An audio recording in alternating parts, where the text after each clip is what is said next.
Okay, sir. Thank you very Thank much you. for the service. God bless I you. think this is the first service after the National Assembly have marked their 2-year anniversary. That's right. And you know, in every country, it cannot work well without a good legislation. We all need a good law to actually take charge of this country. You can see the way things are, economic crisis, physical fighting crisis here and there. So what is your advice for these lawmakers as they begin their second phase next Tuesday? Yes, thank you very much. The Nigerian lawmakers has actually done very well in this their legislative year. 2 years of being in place, we have seen so many bills passed.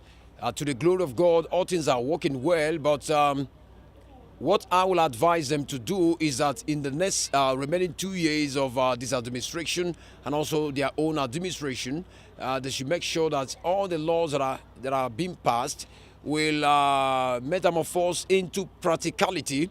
Let it not be a mere paperwork or a mere rhetorical, passage of our budgets, but let it transcend into the lives of the peasant farmers and also the ruralites. Let the Nigerian masses feel the impact of the budgets of the National Assembly and various laws that has been made. Because if you pass a law or you make a budget or some of the things you do and it doesn't transcend into the betterment or lives of people you are leading, then it becomes a mere ruse. And we would like that to be put in place, that all Nigerians will feel the impact of the passages of these various laws done by the National Assembly. Okay, now, so we want to ask, President Muhammadu Buhari has been away for some time now, and we had information that he will be coming back this month. And what's your prayer for him? And if he comes back, what is your advice for him? Yes, our prayer as a church for Mr. President Muhammadu Buhari is that God will continue to expedite his healing process. And of course, you know that no leader can perform very effectively without you knowing what to do. Your health is very pivotal for you to, carry out lots of functions for the nation. And also my prayer and my suggestion and advice is that when the president comes back, his hands should be on deck because there is no time at all. There is only 2 years or some fractions, 1 year and that is remaining for this administration. Things should improve. As it stands right now, things are not so speedy, but we are praying as a church that things are going to get better, even as the president will be back. But we are also thanking God for the acting president, Pastor Osibajo. He's doing very, very fantastic in the absence of Mr. President. And we also adjure Mr. President once he's back. All hands should be on deck to support him, to make sure that he fulfills his electoral obligations or mandates he has given to the people or promises. Nigerians are earnestly waiting. We are in a hurry, and we believe by the grace of God, as he bounces back to his office, some of these things will begin to manifest so that we can see a better Nigeria where people will feel at home, where there will be no more migration out of this country to other countries for greener pastures. Because as it stands, things are not very friendly, but we believe God. Pastor, I want to ask also, there are two groups agitating for over 2 weeks now. Yes. The Northern group and the Biafra group.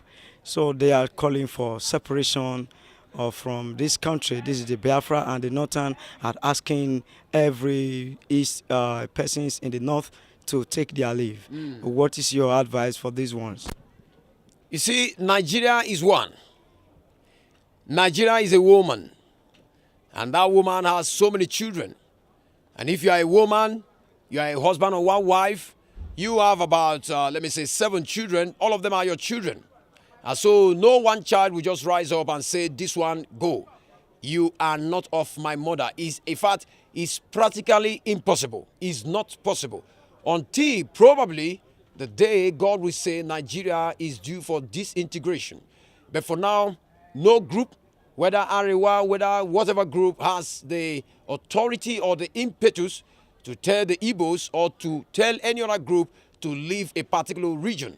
That would be constituting a drum of war. And we should learn lesson from what has happened from the Civil War.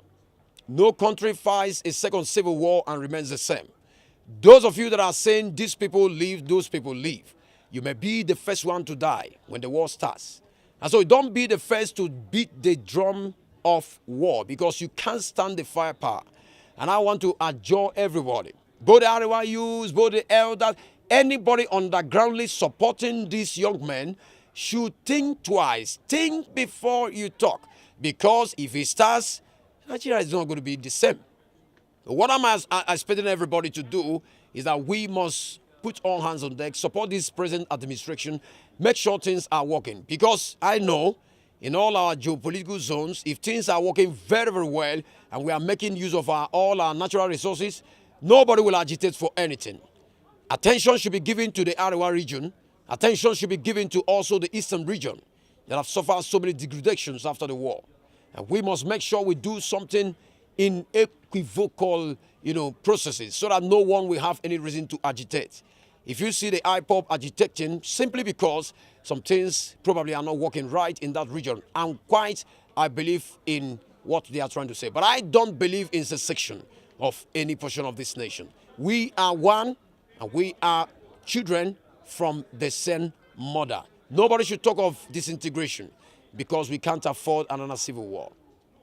Lastly, sir, the Muslim faithful are in their prayer time, and what's your support as a Christian body to the Muslim faithful?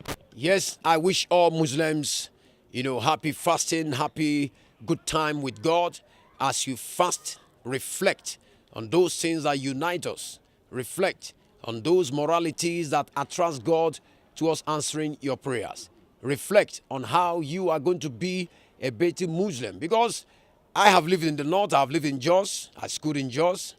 I have lived in some parts of this nation, northern nation. I know that the core Muslims don't attract war. They don't beat the drums of war. And so I want to adjure all Muslims to make sure that this fasting period is a period of intro and retrospect. What am I doing to better the nation? What am I doing to make sure that we are united no matter the tribal, differences? What am I doing to make sure that Allah accepts my prayer? So this is what we'll ponder in this process of Ramadan, and we should make sure that we practice what we preach and what we pray about. Because God himself is a God of justice, he's a God of peace, he's a God of harmony. And I wish all the Muslims out there happy fasting. Thank you very much, Prof. God bless you. Yeah.